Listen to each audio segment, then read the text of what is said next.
जरा सोचिए, एक ऐसा मुल्क जिसे अचानक सिर्फ 50 साल पहले दुनिया के नक्शे पर फेंक दिया गया हो। जबरदस्ती। ना पीने का पानी, ना कोई मईशत, ना ही कोई फौज, कुछ भी नहीं। और आज वही मुल्क दुनिया के सबसे अमीर मुल्कों में से एक है। ये हुआ कैसे? चलिए आज जानते हैं सिंगापुर की कहानी, एक नामुमकिन मुल्क की नाकाबिले यकीन हकीकत। देखिए, 1965 में जब सिंगापुर को मलेशिया से अलग कर दिया गया तो ये एक ऐसी कौम थी जिसके जिंदा रहने के इम्कानात बिल्कुल सिफर थे। लेकिन आज वहां का आम शहरी बरतानिया और अमेरिका के आम शहरी से भी ज्यादा अमीर है। और ये सब सिर्फ एक नस्ल में हुआ। सवाल तो फिर वही है कि आखिर ये मौजज़ा हुआ कैसे?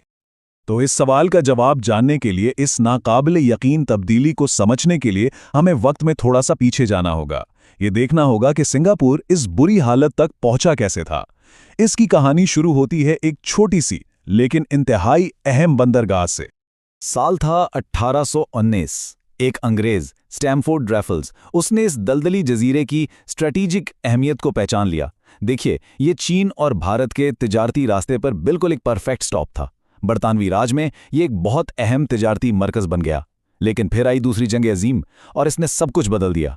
बरतानियों को पूरा यकीन था कि उनका सिंगापुर का किला नाकाबिले तस्खीर है। उनका ख्याल था कि हमला सिर्फ समुंदर से हो सकता है, लेकिन वो बिल्कुल गलत थे। जापानी फौज ने शुमाल से मलाया के घने जंगलात से हमला किया और सबको हैरान करके रख दिया। सोचिए, विंस्टन चर्चिल ने इसे बरतानवी फौजी तारीख की बदतरीन तबाही कहा। ये अल्फाज सिर्फ एक फौजी शिकस्त का एतराफ़ नहीं थे, नहीं, ये उस बात का ऐलान थे कि बरतानवी सल्तनत के नाकाबिले शिकस्त होने का जो गुरूर था वो टूट चुका है। इस एक लम्हे ने वाकई में तारीख का रुख मोड़ दिया था। जंग के बाद जब बरतानवी वापस आए ना, तो सब कुछ बदल चुका था। मुकामी लोगों ने अपनी आंखों से देख लिया था कि इनके नौ आबादियाती हुक्मरानों को हराया जा सकता है। बस आज़ादी की चिंगारी यहीं से भड़की और अब पीछे मुड़कर देखने का कोई रास्ता नहीं था। चलिए अब आते हैं सिंगापुर की तारीख के सबसे फैसलाकुन और ड्रामाई मोड़ पर। वो लम्हा जब उसे अपने ही मुल्क से निकाल दिया गया। देखिए, आज़ादी के बाद सिंगापुर जैसे छोटे जजीरे के लिए अकेले रहना मुश्किल था, बहुत मुश्किल। तो 1963 में उन्होंने अपने बड़े पड़ोसी मलाया के साथ मिलकर मलेशिया की फेडरेशन बना ली। मंतिक सादा थी, सिंगापुर को एक बड़ी मार्केट मिलती और मलेशिया को इसका माशी मरकज़। लेकिन ये इतिहाद शुरू से ही नाकाम होना था। क्यों? क्योंकि इनका विजन बिल्कुल अलग था। सिंगापुर के रहनुमा ली क्वान यू एक ऐसी सोसाइटी चाहते थे जहां सब नस्लों को बराबर हकूक मिले, जिसे उन्होंने मलेशिया का नाम दिया।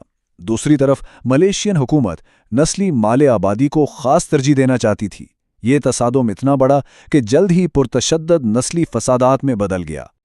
हालात इतने खराब हो गए, इतने खराब कि मलेशिया की पार्लियामेंट ने एक ऐसा कदम उठाया जिसकी शायद तारीख में मिसाल न मिलती हो।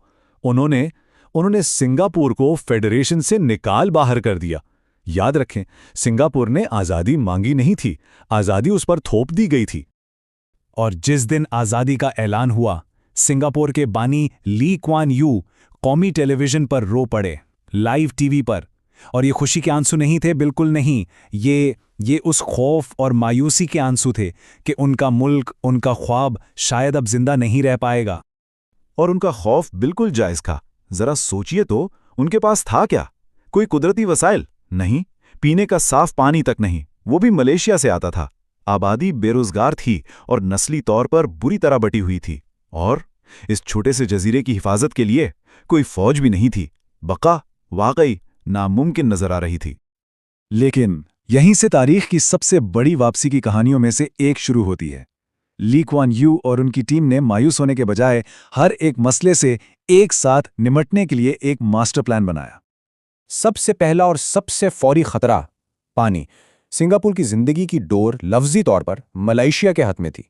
सोच कर देखें, एक सियासी झगड़ा और पानी बंद, इसका मतलब था मुल्क का खात्मा।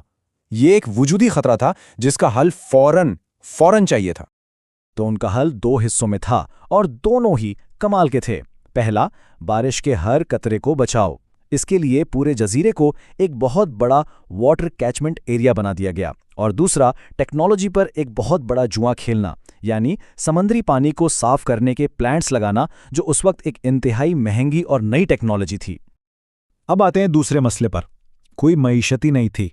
सिंगापुर की मईशत का 20% हिस्सा ब्रितानी फौजी अड्डों पर चलता था। जब ब्रितानिया ने इन अड्डों को बंद करने का ऐलान किया ना, तो ये एक माशी सुनामी से कम नहीं था। हजारों नौकरियां खतरे में थीं और दूर दूर तक कोई मुतबादिल नजर नहीं आ रहा था। यहां ली कुआन यू ने उस वक्त की सारी माशी थ्योरीज को समझे खिड़की से बाहर फेंक दिया। जहां दुनिया के नए आज़ाद ममालिक खुद इंसारी और तहफ़्फ़ुज़ पसंदी की तरफ जा रहे थे, सिंगापुर ने उसके बिल्कुल उलट किया। उन्होंने अपने दरवाजे पूरी दुनिया के लिए खोल दिए।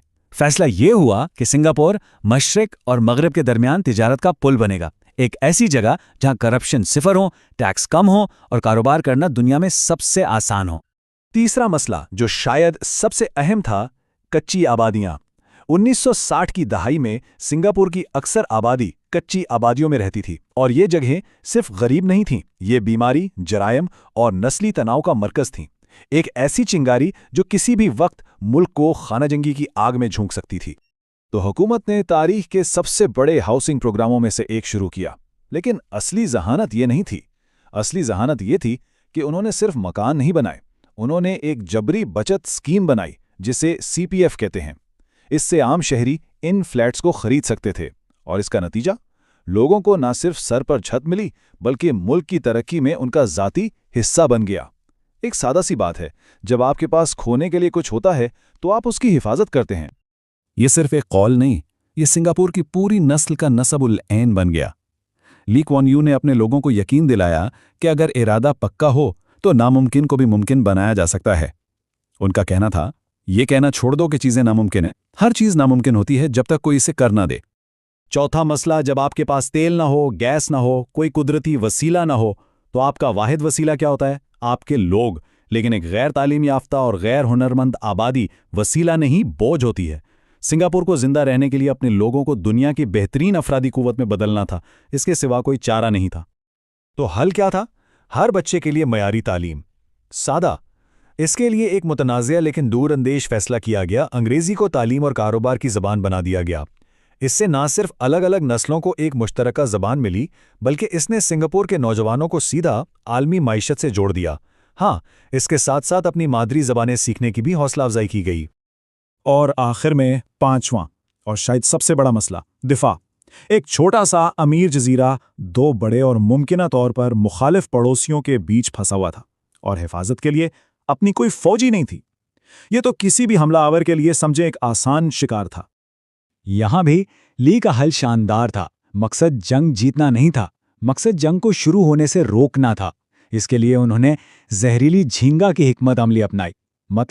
मतलब ये कि सिंगापुर इतना छोटा तो है कि उसे आसानी से निगला जा सकता है, लेकिन वो इतना जहरीला होगा कि जो भी इसे निगलने की कोशिश करेगा वो खुद मर जाएगा। और इसके लिए हर मर्द शहरी पर फौजी तरबियत लाजमी कर दी गई, ताकि पूरा मुल्क वक्त पड़ने पर एक फौज बन जाए। तो सिंगापुर की ये गैर मामूली कामयाबी मुफ्त में नहीं मिली। इस खुशहाली और इस इस्तेहकाम की एक कीमत थी, एक ऐसी कीमत जिस पर आज भी बहस होती है। चलिए इस समझौते का एक गैर जानिबदाराना जायजा लेते हैं। ली कुआन यू ने अपनी सख्त कवानीन और कंट्रोल को एशियाई इक़दार के नज़रिए से जवाब पेश किया। उनका मानना था कि मुआशरे का इस्तेहकाम और सबकी भलाई इनफिरादी आज़ादियों से ज़्यादा अहम है, और इसी फ़लसफ़े ने सिंगापुर की हर पॉलिसी की बुनियाद रखी।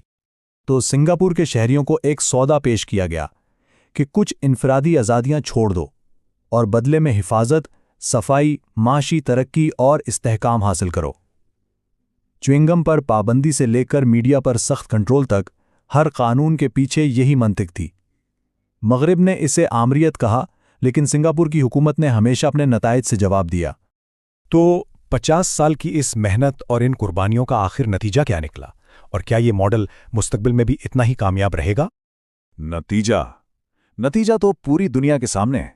सिर्फ एक नस्ल के अंदर सिंगापुर एक गरीब तीसरी दुनिया के जजीरे से निकलकर दुनिया के सबसे तरक्की याफ्ता और अमीर तरीन मुल्कों में शामिल हो गया। ये जदीद तारीख की सबसे शानदार मुआशी कामयाबियों में से एक है। ये चार्ट इस कामयाबी की कहानी खुद बताता है। आज सिंगापुर की फ़ी का सामंदनी ना सिर्फ अमेरिका से ज़्यादा है, बल्कि इस मुल्क बरतानिया से कहीं ज्यादा है जिसने कभी इस पर हुकूमत की थी। सोचिए, ये एक तारीखी उलटफेर है।